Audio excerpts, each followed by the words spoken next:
শুরু করছি translation tips and practice. এই কোর্সের আওতায় 9 কোড অফ ট্রান্সলেশন নিয়ে আলোচনা।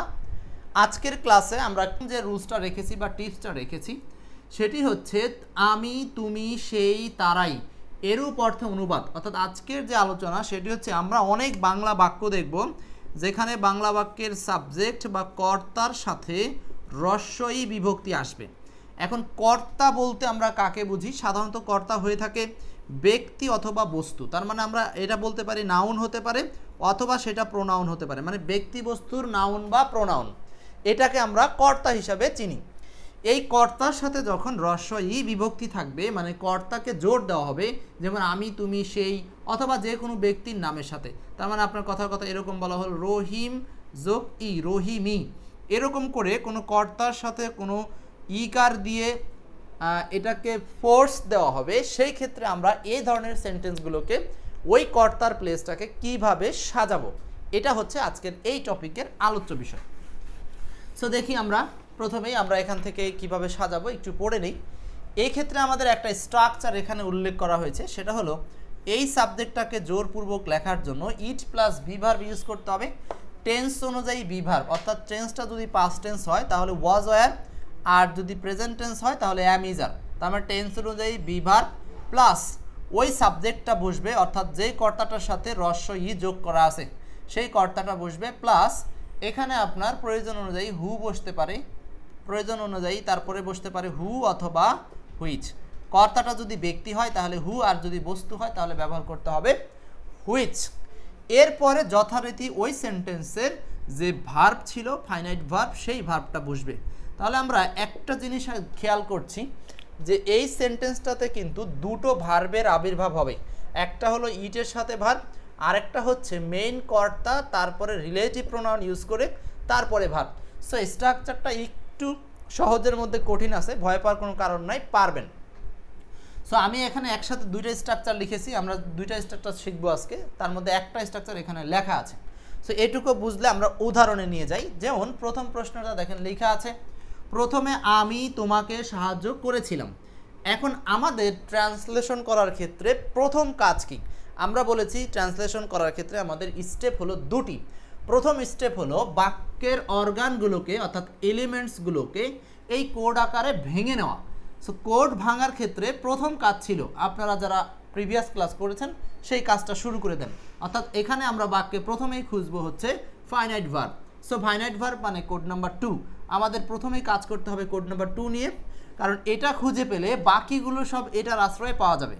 আর 2 নম্বর কোড খোঁজার উপায় হচ্ছে দেখতে হবে সেন্টেন্সে কোনো কিছু করা, থাকা অথবা হওয়া বোঝাচ্ছে এমন লোকেশনটা, সেটা সাধারণত বাক্যের শেষে থাকে। তার মানে এখানে রয়েছে সাহায্য করেছিলাম, সাহায্য করেছিলাম, সাহায্য করেছিলাম। এখন বলেন এইটা হচ্ছে ফাইনাইট ভার্ব মানে কোড নাম্বার 2। সাহায্য করেছিলাম এইটা হচ্ছে ফাইনাইট ভার্ব মানে কোড নাম্বার 2। আচ্ছা, তাহলে এখানে এইটা হলো কোড নাম্বার 2 আমরা পেয়ে গেলাম। লিখতে থাকেন তাড়াতাড়ি। আচ্ছা, সাহায্য করেছিলাম এইটাই কিন্তু ফাইনাইট ভার্ব। হ্যাঁ, এখানে শুধু করেছিলামটা না, সাহায্য করেছিলাম একসাথে। আচ্ছা, এইবার আছেন এইখানে যদি আমরা কর্তা খুঁজতে চাই তাহলে আমরা প্রশ্ন করব কি দিয়ে? কে দ্বারা, মানে কে সাহায্য করেছিল? উত্তরটা হচ্ছে আমি সাহায্য করেছিলাম, বা আমি, এই আমি কর্তাটা হচ্ছে সাহায্য করেছিল। তাহলে এটা হলো আমাদের এই সেন্টেন্সের সাবজেক্ট। আর একটু আগে রুলস শিখলাম, সেটা হলো সাবজেক্ট বা কর্তার সাথে যদি এরকম রস্বই থাকে তাহলে সেটাকে কিভাবে সাজাতে হয়। তাহলে দেখছেন আমাদের প্রথমত লাগবে হচ্ছে সেন্টেন্সগুলোকে ভাঙা কোডিং করে, তারপরে আবার তার সাথে কোনো টিপস থাকতে পারে। সো আমাদের কোর্সের অ্যাডজাস্টমেন্টটা আপনারা বুঝতেছেন কিনা, যে কেন আমরা টিপসগুলো নিয়ে কথা বলি। গেল 2 নম্বর কোড। এরপরে বাকি থাকলো কি? বাকি থাকলো তোমাকে, আর এই দিকে থাকলো প্রথমে। এই দুইটা এলিমেন্টসের নাম কি? দ্রুত বলার চেষ্টা করেন যারা আগে থেকে ছিলেন, এইগুলোর সাথে অ্যাডজাস্ট করেন। তোমাকে, তো আমি যদি প্রশ্ন করি যে আমি কাকে সাহায্য করেছিলাম, আই মিন এই যে অবজেক্ট খোঁজার উপায়, মানে কর্তা সহ প্রশ্ন করতে হবে কি বা কাকে দ্বারা, কি বা কাকে দ্বারা। তো কর্তা সহ প্রশ্ন করেন যে আমি কাকে সাহায্য করেছিলাম, আমি কাকে সাহায্য করেছিলাম, উত্তর হচ্ছে তোমাকে। সো এটা হলো অবজেক্ট, আর অবজেক্টের কোড নাম্বার হলো 4। নেক্সট, এরপর থাকলো প্রথমে। এইটাকে আপনি খোঁজার জন্য এখানে দেখেন প্রথমে, শুরুতে, শেষে, আগে, পরে, সকালে, বিকালে, এই যে এই টাইপের বিষয়গুলো, এইগুলো সব হচ্ছে অ্যাডভার্ব অফ টাইমের মতো কাজ করে, অ্যাডভার্ব অফ টাইম। সো এখানে আপনি অ্যাডভার্ব অফ টাইম প্রশ্ন করলে মিলে যাবে। ক্রিয়াকে হোয়েন দ্বারা প্রশ্ন করতে হবে যে কখন আমি সাহায্য করেছিলাম প্রথমে। সো এইটা হচ্ছে অ্যাডভার্ব অফ টাইম। সো এইটা আমার অ্যাডভার্ব অফ টাইম মানে কোড নাম্বার 8। সো সেন্টেন্সের উপাদানগুলো আমার খোঁজা শেষ। এখন এটাকে শুধু আমরা সিকোয়েন্সিয়ালি সাজাবো, একটা শুরুতে চলে আসবে আর বাকিগুলো ধারাবাহিকভাবে উল্টো দিকে যাচ্ছে। তার মানে এক হলো আমাদেরকে আমি, এটা লেখার স্ট্রাকচার কি এবার আপনারা পারবেন। ইট is I, it is I, এটার কোড হচ্ছে ইট ইজ আই। হু, কেন হু দিব? কারণ এখানে পূর্বপদ আই হয়েছে, অর্থাৎ কর্তাটা ব্যক্তিবাচক, এই জন্য হু দিলাম। এরপর আমাকে এই সেন্টেন্সে এই যে ফাইনাইট ভার্বের লোকেশনটা হচ্ছে এইটা, অর্থাৎ সেকেন্ড ভার্ব এইটা, যেটা আমার সেন্টেন্সে উল্লেখ থাকা ভার্ব। তাহলে সাহায্য করেছিলাম, তাহলে এটা হবে ইট is I who helped, who helped, যে সাহায্য করেছিলাম। এরপর আমার লাগবে হচ্ছে 2 নম্বর কোড দিলাম, এরপরে 2 এর পরে কত আছে 4। তার মানে আমাদের সিকোয়েন্সটা কি কি আছে 1 2 প্লাস 4 প্লাস 8, এই কয়টা কোড আছে। তা আমরা সাজিয়ে লিখে দিলেই কিন্তু সেন্টেন্সটা হয়ে যায়। সো হু হেল্পড ইউ আর হলো ফার্স্ট, FIRST। দেখেন সেন্টেন্সের স্ট্রাকচার যদি আমরা জানি তাহলে কিন্তু সেই সেন্টেন্সগুলো আনসার করা একদমই সহজ, একদমই সহজ। ঠিক আছে, ইজ না হয়ে অজ হবে না sir, Golam Rabbi Sarkar. Che Guevara it is at first বলেছেন, এখানে অ্যাট দেওয়ার প্রয়োজন নাই। আরেকটা হচ্ছে এখানে বলছেন ইজ না দিয়ে অজ দিলে হবে কিনা। হ্যাঁ, এই সেন্টেন্সটাতে আমরা অজ দিলেও হবে, কিন্তু ধারণাটা এমন যে এখানে যদি এরকম থাকতো যে এটা আমিই ছিলাম যে তোমাকে সাহায্য করেছিল। এখন দেখেন তো এখানে আমিই ছিলাম ওইভাবে যদি বলা থাকতো তাহলে আমরা ডাইরেক্ট অজ দিয়ে আনসার করতাম, কিন্তু যখন এই কথাটা বলতেছে তখন আপনাকে ধরে নিতে হবে যে প্রেজেন্ট টেন্সে আপনার সামনে থেকে, মানে এই আমিটা তোমার সামনে থেকে, ফার্স্ট পারসন ইউ এর সামনে থেকে বলতেছে যে আমি ছিলাম ওই জায়গাতে। তার মানে এখানে প্রেজেন্ট টেন্সে কথাটা বলতেছে, আর যে ঘটনাটা ঘটেছে সেইটা ছিল হলো অতীতে, সাহায্য করার ঘটনাটা অতীতে ছিল, আর যখন কথাটা বলতেছে তখন সেটা প্রেজেন্ট টেন্স। আর আমরা এই আমিকেই চেঞ্জ করে ইট ইজ এর জায়গাটা ব্যবহার করেছি, দ্যাটস ওয়াই এই জায়গাটাকে আমরা প্রেজেন্ট হিসাবে প্রেফার করছি। বুঝছেন কিনা গোলাম রাব্বি সরকার? প্রশ্ন করলে কিছু জিনিস আসে, সেজন্য প্রশ্ন করতে হবে আপনাদেরকে। সো এই পর্যন্ত শেষ, তাহলে আমরা চলে যাব পরেরটায়। আমিনুল ইসলাম ইফ লিখছেন ভুল করে, it is I who help you first, right, it is I who help you first. তাহলে আমরা এই কোডিং করাটা সব সময় খেয়াল রাখার চেষ্টা করব। চলে যাব পরের উদাহরণে। আমি ভাবি, আমি ভাবি, এটা কি হবে? আমি ভাবি, আমি ভাবি, ভাবি মানে আসলে ভাবছি, চিন্তা করছি, ঠিক আছে, এরকমটা। সো একইভাবে এখানে আমরা দেখলাম যে এই সেন্টেন্সে মাত্র 2টা ওয়ার্ড। এইখানে ভাবা বা চিন্তা করা, এইটা কোড নাম্বার কত? এই যে ক্রিয়া, কোনো কাজ করা, finite verb code number 2, subject আমি কোড নাম্বার 1, কিচ্ছু নাই এখানে। সো এখানে আনসার করতে হবে, দ্রুত বলেন। ইট ইজ আই। এগুলো কিন্তু সব বিগত সালে আসা প্রশ্ন, এটা কিন্তু মামুলি বিষয় না, সব প্রয়োজনীয়, এখান থেকে কোশ্চেন আসবে বারবার। ইট is I, it is I হু, এরপরে ভাবার ভাবটা, তার মানে এই পর্যন্তটা শুধুমাত্র এই আমি কথাটা লেখার জন্য ব্যবহার করা হয়েছে। কর্তার সাথে ই থাকার কারণে সেই কর্তাগুলোকে রিলেটিভ প্রোনাউন ইউজ করে ব্যবহার করতে হয়। তার মানে ইট is I think, THINK, think. এখানে আমি ভাবি এরকমটা বলে নাই যে আমি ভাবছিলাম, পাস্ট টেন্স তো না। একজন থট লিখেছেন, পাস্ট টেন্স হবে না, পাস্ট টেন্স হবে না, পাস্ট টেন্স হবে না।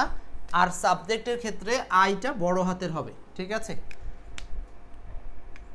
ইট ইজ আই হু থিঙ্ক, মানে আমি ভাবি।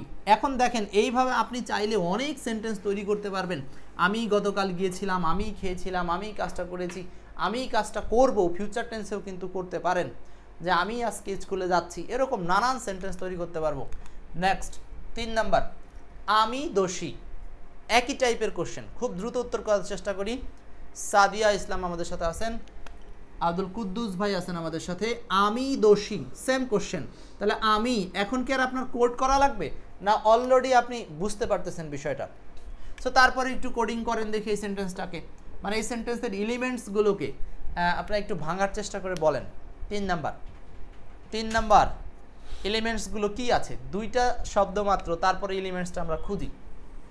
সো যারা নতুন আছেন একটু ভালো করে আসেন, প্রথমে আমরা খুঁজবো 2 নাম্বার এলিমেন্টস, তারপরে বাকি এলিমেন্টসগুলো এই এলিমেন্টসের সাহায্যে করব।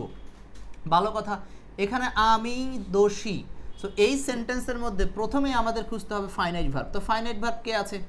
ফাইনাইট ভার্ব এখানে কোনো কিছু করা, কোনো কিছু থাকা, কোনো কিছু হওয়া, কোনটা আছে? সো এইখানে একটা ফাইনাইট ভার্ব উজ্জ আছে। আমরা বলছিলাম হওয়া অর্থে ফাইনাইট ভার্বটা বিভিন্ন সেন্টেন্সে উজ্জ থাকবে, তার মানে আমি হই দোষী, এইখানে হই শব্দটা উজ্জ আছে। আমি হই তার মানে হওয়া ভার্ব এখানে আছে, যে আমি হচ্ছি দোষী। হ্যাঁ, এই হওয়া কথাটা উজ্জ আছে, হওয়া কথাটা উজ্জ আছে। প্রেজেন্ট টেন্স, তাহলে এখানে ফাইনাইট ভার্ব হচ্ছে ইজ, যেটা কোড নাম্বার 1 আমরা পেয়ে গেলাম, সরি কোড নাম্বার 2। এরপর আসি সাবজেক্ট, কোড নাম্বার 1, এইটা সাবজেক্ট আমি। আর হচ্ছে দোষী, এই যে আমি সেই দোষী, অর্থাৎ সাবজেক্ট সম্পর্কে একই তথ্য যদি হয় সেইটা হলো আমরা কমপ্লিমেন্ট হিসাবে চিনি। কমপ্লিমেন্ট চিনি, যে সেন্টেন্সে কমপ্লিমেন্ট পাবেন সেখানে অবজেক্ট পাবেন না, অর্থাৎ যে কোনো একটা থাকে সেন্টেন্সে। এখন আসি, কমপ্লিমেন্ট হচ্ছে কর্তার পরিচয় যা অ্যাডজেটিভ বা নাউন হয়। এই যে কর্তার পরিচয়, কর্তাটা কি? দোষী, অতএব এখানে কমপ্লিমেন্ট হচ্ছে 5। এইবার আসেন, সুমাইয়া কারেক্ট আনসার করেছেন, তাসলিমা সুন্দর আনসার করেছেন। হ্যাঁ, এইভাবে আপনাদেরকে কোড ভাঙা শিখতে হবে। তো আমরা এখন লিখি ইট is I. It is I মানে হচ্ছে আমরা প্রথমত এই কোডটা সাবজেক্টটা লিখলাম, এর সাথে হবে হু, এরপর আমার ফাইনাইট ভার্ব ইজ, কিন্তু এখানে ইজ হবে না, এখানে হবে এম। কারণটা হলো এই রিলেটিভ প্রোনাউনের পূর্বপদ যে থাকবে তার সাথে ম্যাচিং করে টেন্স অনুযায়ী ভার্ব বসবে। সো আই এর সাথে তার কখনো এই জায়গাতে ইজ হবে না, কারণ আই মানে আমি। সো আমি অর্থে এখানে এম হবে। এরপরে আপনার কোড নাম্বার 5 আছে, 5 নাম্বার হচ্ছে দোষী, আর দোষীর ইংরেজি হচ্ছে গিল্টি। ব্যাস, আনসারটা হয়ে গেল। ইট is I who is guilty চে গুয়েভারা। সাবধান, এখানে আর ইজ হবে না, এখানে হবে এম, এখানে হবে এম। তার মানে হ অর্থে এখানে এম ইজ আর যে কোনো একটা ভার্ব হতেই পারে, এম ইজ আর যে কোনো একটা হতে পারে। এই তো ছোট্ট একটা সেন্টেন্স, এটা দিয়ে আপনাকে 2 মার্কস দিবে, এত তো সহজ না। নিশ্চয়ই এর মধ্যে কোনো কিছু থাকবে, যে এখানে একটা 1 মার্কস দিবে, কিন্তু কেন দিবে? নিশ্চয়ই এর মধ্যে কোনো একটা টিপস লুকায়িত থাকবে বা রুলস থাকবে। সো এই কারণে আপনাদেরকে এই টিপস অ্যান্ড প্র্যাকটিসের আওতায় যতগুলো ক্লাস নেব খুব মনোযোগ দিয়ে করতে হবে, খুব মনোযোগ দিয়ে করবেন। নেক্সট, আমিনুল ইসলাম হয়েছে সবার? নেক্সট কোশ্চেন 4, তুমি যত নষ্টের গোড়া, তুমি যত নষ্টের গোড়া। এবার আসেন, কঠিন না, তবে একটু ওয়ার্ডের চেঞ্জগুলো আপনাকে করতে হবে।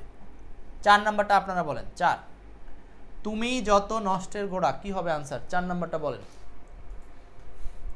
অনেকগুলো আমি নিজে করে দিয়েছি, এখন এটা আপনাদের প্র্যাকটিস। যেহেতু আমাদের রিটেন ক্লাস, ট্রান্সলেশন লিখতে হবে, না লিখে ক্লাস করলে সেই ক্লাসগুলো ইফেক্টিভ হবে না। সো বলেন, তুমি যত নষ্টের গোড়া। সো এইখানটাতে প্রথম কাজ কি? প্রথম স্টেপ হচ্ছে আমাদেরকে কোডিংগুলো ভাঙা, মানে বাক্যটাকে ভাঙা। আর দ্বিতীয় স্টেপ হচ্ছে সেগুলোকে অনুবাদ করে সাজানো, অনুবাদ করে সাজানো। এবার আসেন, এই দুটো কাজ করলে ট্রান্সলেশন হয়।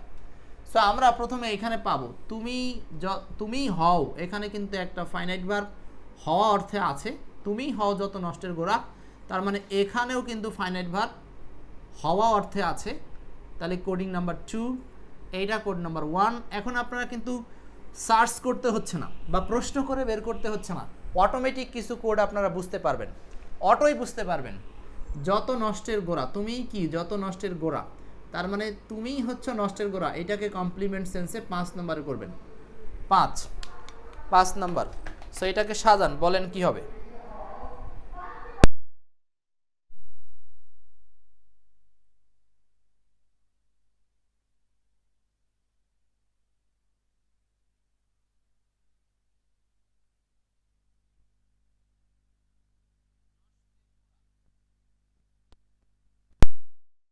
নষ্টের গোড়া, এটার ইংলিশ কি? নষ্টের গোড়া, এটার ইংলিশ কি? At the root of mischief. Okay, at the root of mischief. Taslima একদম পারফেক্ট বলেছেন। ইট ইজ ইউ হু, এরপর আপনার ইউ এর সাথে কি দিবেন? আর, হু আর, অ্যাট দ্য রুট অফ। দেখেন, যে সমস্ত বাংলা শব্দের ইংলিশ খুঁজে পান না, সেই ক্ষেত্রে আপনাদের একটা টিপস হলো ওই বাংলা শব্দটার একটা সমার্থক শব্দ বের করবেন, তখন দেখবেন আপনার মাথায় ইংলিশটা আসবে। যেমন আপনি বলতেই পারেন গোড়া শব্দের এইটার আরেকটা সমার্থক শব্দ হচ্ছে মূল, তো তুমিই নষ্টের মূল বা তুমিই নষ্টের আসল। সো এরকম করে কিন্তু আপনি একটা সমার্থক শব্দ নিতে পারেন, তখন আপনার মাথায় আসবে এই রুট। রুট মানে হচ্ছে মূল। At the root of mischief, MISCHIEF, mischief বানানটা ঠিক আছে না? CHIEF S, mischiefs. এবার দেখেন, তাহলে আমাদের সেন্টেন্সটা হয়ে গেল at the root of waste. হ্যাঁ, আপনি দিতেই পারেন। At the root of ill দিতে পারেন, ইল মানে নষ্ট, খারাপ, এরকম। সো এরকম সিনোনিমাস ওয়ার্ড দিয়ে করে আসলেও হবে, কিন্তু আপনার পরীক্ষার হলে তারা বেশিরভাগই সিনোনিমাস ওয়ার্ডগুলোর দিকে ফেস করবে না। যারা পরীক্ষা নেন বা ট্রান্সলেশন দেন তারা ফেস করবে আপনি এই সেন্টেন্সে এই তুমি কথাটার অ্যাপ্লাই করেছেন কিনা। কিন্তু কেউ কেউ যদি এরকম আনসার করে you are at the root of mischiefs, সে কিন্তু সেন্টেন্সটা বলবে যে আমার অনুবাদ হয়ে গেছে, কিন্তু সে এই হুয়ের স্ট্রাকচার ফলো করে নাই, তার মানে সে এখানে পূর্ণ মার্কস পাবে না। 2 থাকলে সে পাবে হাফ, 25% নাম্বার পেতে পারে বড় জোর। ওকে, মুছে দিলাম। সো এই যে নতুন নতুন বিষয়গুলো শিখছেন, এগুলো আপনাদের মধ্যে কেমন লাগছে সেগুলো একটু জানাতে হবে, মাঝে মধ্যে রিয়্যাক্ট দিয়ে জানাতে হবে। যারা একদমই ক্লাসে কোনো রেসপন্স করেন না তাদের ক্ষেত্রে এই বিষয়গুলো একটু জরুরত। এই টিপসের আওতাতেই আরেকটা টিপস, সেটা হলো কোনো নামবাচক বিষয় প্লাস ই। এতক্ষণ আমরা যেটা দেখলাম সেটা হচ্ছে প্রোনাউনের ক্ষেত্রে, এতক্ষণ যেটা আমরা দেখলাম সেটা হচ্ছে প্রোনাউনের সাথে রস্বই। আর এখন দেখব হচ্ছে আমরা কোনো বিষয় বা নাউনের সাথে রস্বই। যেমন আমরা একটা উদাহরণে চলে যাব, এই উদাহরণটাতে চলে যাই। স্ট্রাকচারটা তো আমরা দেখেছি, একই স্ট্রাকচার। এই স্ট্রাকচারটা এখানে একটা হলো হু দিয়ে ব্যক্তি হলে, আর হুইচ হলো বস্তুবাচক কোনো সাবজেক্ট দিয়ে হলে। নেক্সট, এরপর মহান মুক্তিযুদ্ধই আমাদের অস্তিত্বের ঠিকানা। এইবার দেখেন 36তম BCS আসছে এটা। সো এটা একটা প্রয়োজনীয় রুলস বলতেই পারেন। আরও BCS-এ কোশ্চেন আছে, কিন্তু আপনাদের সামনে তো অনেক প্রশ্ন আলোচনা করা যাবে না, সময় নেই। সো যেটুকু সময় আছে আমরা যতটুকু পারি করি। মহান মুক্তিযুদ্ধ ই, এরপর আসেন, এইটা আমাদের প্রথম ব্যথা না। প্রথম ব্যথাটা হচ্ছে আমাদের সেন্টেন্সটাকে কি করতে হবে বলেন? সেন্টেন্সটাকে প্রথমে আমাদেরকে ভাঙতে হবে, ডিভাইড করা। দুটো কাজ, একটা হলো বাক্যটাকে ভাঙা। সো ভাঙতে হলে আমাদের প্রথম কাজ কি দিয়ে ভাঙা শুরু করব? ফাইনাইট ভার্ব দিয়ে। সো খুঁজেন ফাইনাইট ভার্ব।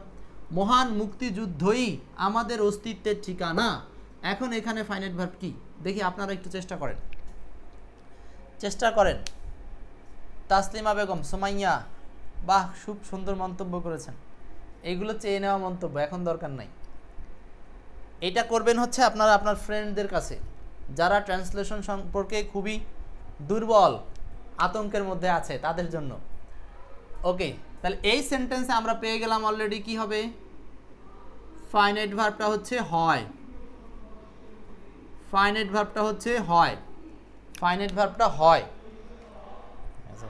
কেমন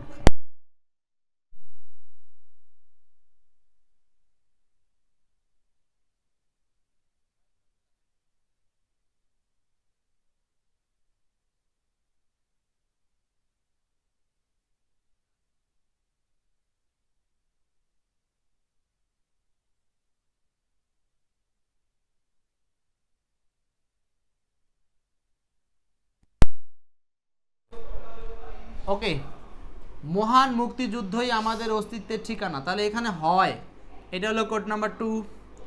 এরপর আসেন কি হয়, উত্তরটা হচ্ছে মহান মুক্তিযুদ্ধই। এটা হলো আমাদের সাবজেক্ট, কোড নাম্বার 1। এই যে সাবজেক্ট, আমরা কে দিয়ে প্রশ্ন করলে পাই। কে দিয়ে প্রশ্ন করলে সবসময় ব্যক্তি আসবে এমনটা নয়, আমি বারবার বলেছি। সেটা আপনারা ব্যক্তি বাদে অন্য যে কোনো কিছু আসতে পারে, যেটা অ্যাক্টিভ সেন্স।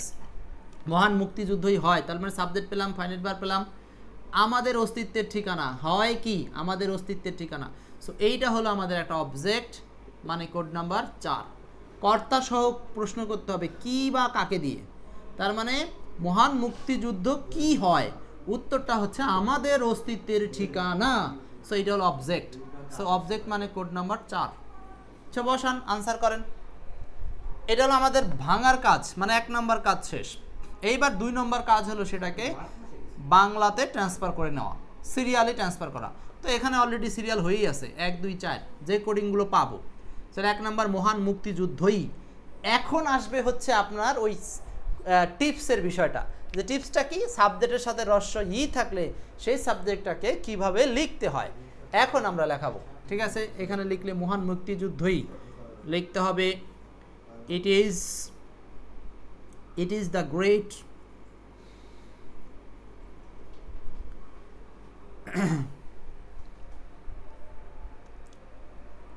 এটা বলেন, তাড়াতাড়ি বলেন কি হবে এখানে আনসার। লিখতে থাকেন। অস্তিত্বের ঠিকানা। তুহিন আহমেদ সম্ভবত ক্লাসের অনেক পিছনে আছেন, একটু আগাতে হবে। it is the great liberation war, এটা হচ্ছে মহান মুক্তিযুদ্ধ। হুইচ ব্যবহার করতে হবে এখানে। কেন হুইচ? কারণ এইখানে লিবারেশন ওয়ারটা পূর্বপদ, আর এই পূর্বপদটা সাধারণত বস্তুবাচক বা বিষয়বাচক আছে, এই জন্য আমরা ইউজ করব হুইচ, বিষয়বাচক নাম। তো হুইচ, এরপরে কি আমাদের অস্তিত্বের ঠিকানা। এখন বলেন এখানে ইজ হবে, হুইচ ইজ আওয়ার, অস্তিত্বের ঠিকানার ইংলিশ কি হবে? অস্তিত্বের ঠিকানা, অস্তিত্বের ঠিকানার ইংলিশ,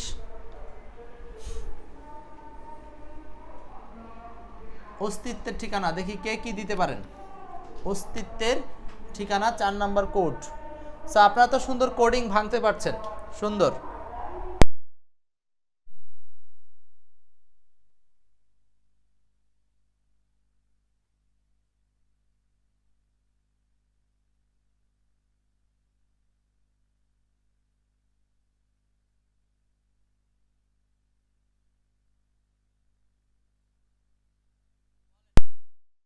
এখানে কি হবে? অস্তিত্বের ঠিকানা, তার মানে আপনাকে বলতে হবে রুট অফ আওয়ার এক্সিস্টেন্স বলতে পারেন, is our root of existence. Existence মানে অস্তিত্ব, অফ মানে এর, মানে অস্তিত্বের, আর এটা হচ্ছে আমাদের মূল বা ঠিকানা, যেটাকে আমরা বলতে পারি এখানে অস্তিত্বের ঠিকানা বা আইডেন্টিটিও দিতে পারেন, আইডেন্টিটিও দেওয়া যেতে পারে। Identity is our identity. আর কি দেওয়া যায় আপনারা চাইলে দিতে পারেন। Is our existence address. Suman Hossain, আপনার এটা একটু চেঞ্জ করে নিতে হবে, চেঞ্জ করে নিতে হবে। অর্থাৎ যেহেতু এখানে বাংলায় বলা আছে অস্তিত্বের, তার মানে অস্তিত্ব যোগ এর, অস্তিত্বের প্রেপোজিশনের ইউজেসটা উল্টো দিক থেকে আসে। অস্তিত্বের ঠিকানা আমাদের। সো এটা হলো ডিটারমিনার ফাংশন। এটার সম্পর্কে আপনারা আরও জানতে চাইলে এক্সপার্ট ইংলিশ বইটা পড়ে নেবেন, সেক্ষেত্রে এগুলো আপনাদের জন্য ইজি হবে যে কীভাবে আমরা প্রিপোজিশনের ইউজেস করি। সেগুলো বেসিক ক্লাসের আলোচনা, গ্রামারের ক্লাস, যারা গ্রামার সম্পর্কে একটু একটু জানেন সহজ হচ্ছে, না জানলে সমস্যা নেই, আমরা তো আসি। তাহলে পারবেন তো? এখানে দেখেন, তাহলে এখানে এটা আপনাকে অ্যানালাইসিস করতে হবে যে আসলে কোন টাইপের বিষয়গুলো বারবার আসে। সো যেমন এই যে অস্তিত্বের ঠিকানা, এটার ইংলিশ কি করবেন? হ্যাঁ, তারপরে আবার দেখেন এই ঠিকানা অ্যাড্রেসের ঠিকানা এক না, অ্যাড্রেস আর এই ঠিকানা এক না। অ্যাড্রেস মানে আপনি যেটাকে উল্লেখ করতে পারেন বা যেটাকে চোখে দেখতে পান, আর অস্তিত্বের ঠিকানা এটাকে চোখে দেখার বিষয় না, এইটা হলো অনুভবের বিষয়, অনুভবের বিষয় এটা। নেক্সট, তাহলে 1 নম্বরটা সবাই পেরেছেন। এরপর আসি 2 নম্বরটা, তবু সত্যই জীবনের লক্ষ্য হওয়া উচিত। বলেন, এই দুটো করলে আমাদের টিপসের আলোচনাগুলো শেষ হবে, এই দুটোর মাধ্যমে আমাদের টিপস শেষ হবে। বলেন 2 নম্বরটা কি হবে? 2 নম্বর, তবু সত্যই জীবনের লক্ষ্য হওয়া উচিত। তবু সত্যই জীবনের লক্ষ্য হওয়া উচিত।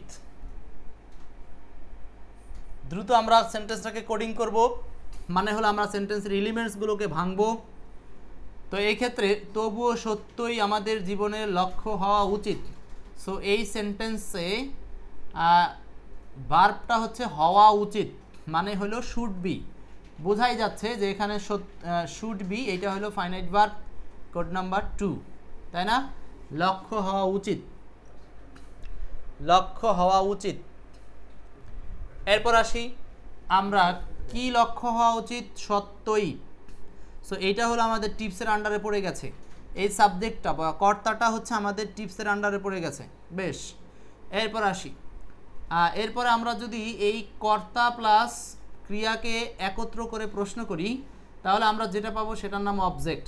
মানে কর্তা সহ মিলায় প্রশ্ন করতে হবে, কর্তা এবং ক্রিয়াকে একসাথে প্রশ্নের মধ্যে রাখতে হবে যে সত্যই কি হওয়া উচিত। এই যে সত্যই কি হওয়া উচিত, কি দিয়ে প্রশ্ন করছি, উত্তরটা হচ্ছে জীবনের লক্ষ্য। তাহলে আনসারটা হচ্ছে জীবনের লক্ষ্য, এটা হলো অবজেক্ট। অবজেক্ট বের করা শিখে নিলাম। সো এটা কোড নাম্বার কত, 4। ফাইন। আর বাকি থাকলো তবু। এই তবু শব্দটা এইটা আমাদের এই 9 কোডের ইন্টারনাল ফাংশনের মধ্যে নাই, এটা হলো এক্সট্রা একটা লিঙ্কার্স। লিঙ্কার্স, এই ধরনের লিঙ্কার্সগুলোকে সেন্টেন্সের শুরুতেই বসিয়ে দিতে হয়, সেন্টেন্সের শুরুতেই বসিয়ে দিতে হয়, ঠিক আছে। তুহিন বলছেন গ্রেটের আগে দি হলো কেন? গ্রেটের আগে দি হওয়ার কারণ হচ্ছে এটা স্পেসিফিক করে আমরা বোঝানোর চেষ্টা করছি, মুক্তিযুদ্ধই। সো এটা স্পেসিফিক করে বোঝানো হয়েছে, ওই জন্য আমরা দি ব্যবহার করেছি, ঠিক আছে। আচ্ছা, এরপর আসি, তাহলে আমরা এখানে লিঙ্কার্স তবুয়ের ইংলিশ কী হবে? তাহলে 1 নম্বর কাজ, প্রথম কাজ শেষ। আমাদের দ্বিতীয় কাজ হচ্ছে এটাকে ট্রান্সলেট করে এই সিরিয়ালে সাজানো। তাহলে আমাদের কোডিংগুলো কিভাবে সাজাবো? প্রথমে এই লিঙ্কার্সটা বসবে, তারপরে বসবে 1, তারপর আসে 2, তারপর আসে 4, বসিয়ে দেন, আনসার হয়ে যাবে। হাউ এভার মানে তবুও, হাউ এভার বলেন, হাউ এভার মানে তবুও, হাউ এভার। তারপরে এখানে সাবজেক্টকে সত্যই, it is the truth which is, it is the truth which, which is তো হবে না, ঠিকই বলছেন। একজন এটা দেখে মনে পড়লো, কেন ইজ হবে? এখানে তো বারবার আছে হওয়া উচিত, তার মানে হলো which should be, which should be মানে হওয়া উচিত আমাদের জীবনের লক্ষ্য, should be the aim of life, should be the aim of life, should be the aim of life. Suman Husain ঠিক উত্তর করেছেন। গোলাম রাব্বানি দো, দো আসলে তবুয়ের মিনিংটা দো না, তবুয়ের মিনিং অর্থে আপনারা ইয়েট আনতে পারেন, আবার হাওয়েভার আনতে পারেন, স্টিলও কখনো কখনো আনতে পারেন। আচ্ছা, তারপর should be the aim of life, তো এখানে আবার দি দিলাম কেন? এগুলো তো গ্রামারের কথাবার্তা, তারপরেও ট্রান্সলেশনের মধ্যে আপনারা একটু মাঝে মধ্যে টিপস পাবেন। এই যে এইখানে যখন অফ প্রিপোজিশন দ্বারা কোনো কিছুর সোর্স উল্লেখ করা থাকে, সো এইমের সোর্সটা হচ্ছে লাইফ, তার মানে এই সোর্স উল্লেখিত নাউনের সামনে আর্টিকেল দি দিতে হয়, এই জন্য এখানে দি ব্যবহার করলাম। Which should be the aim of life. Okay, Golam Rabbani Sarkar ঠিক আছে, প্রত্যেকেই ঠিকঠাক উত্তর করেছেন। এই হলো আমাদের টিপসকে কাজে লাগিয়ে, কোডিংকে কাজে লাগিয়ে, এলিমেন্টসগুলোকে ভেঙে ট্রান্সলেশন করার নিয়ম। আপনি যখন আমার এই ফর্মুলাটাকে ব্যবহার করবেন, অর্থাৎ আমাদের এই 9 কোড ব্যবহার করে 50টা উদাহরণ সলভ করবেন, দেখবেন, আর 50টা উদাহরণ প্লাস আমাদের যে টিপসগুলো এগুলো কাজে লাগিয়ে, তাহলে দেখবেন যে আপনার ট্রান্সলেশনে আর কোনো বাক্য বাদবে না, আপনি বাক্যগুলোকে খুব সহজে আপনি লেখা স্টার্ট করতে পারছেন। আমাদের সমস্যা হলো আমরা সেন্টেন্সটা শুরুই করতে পারি না, যে ইংরেজি সেন্টেন্সটা কিভাবে শুরু করব। আশা করি এই কোডিংগুলো আপনাকে সেই হেল্পটা করবে। ওকে, সো আমরা মুছে দিলাম। এই পর্যন্ত ছিল আমাদের টিপস নিয়ে আলোচনা। এই যে টিপসগুলো শিখলাম, আমরা এই টিপসগুলো কাজে লাগিয়ে ইনশাল্লাহ আমাদের ট্রান্সলেশনের ভয় ভীতি যা আছে সেগুলো দূর করার চেষ্টা করব। আজকে ট্রান্সলেশনের আলোচনাটা এই পর্যন্ত শেষ।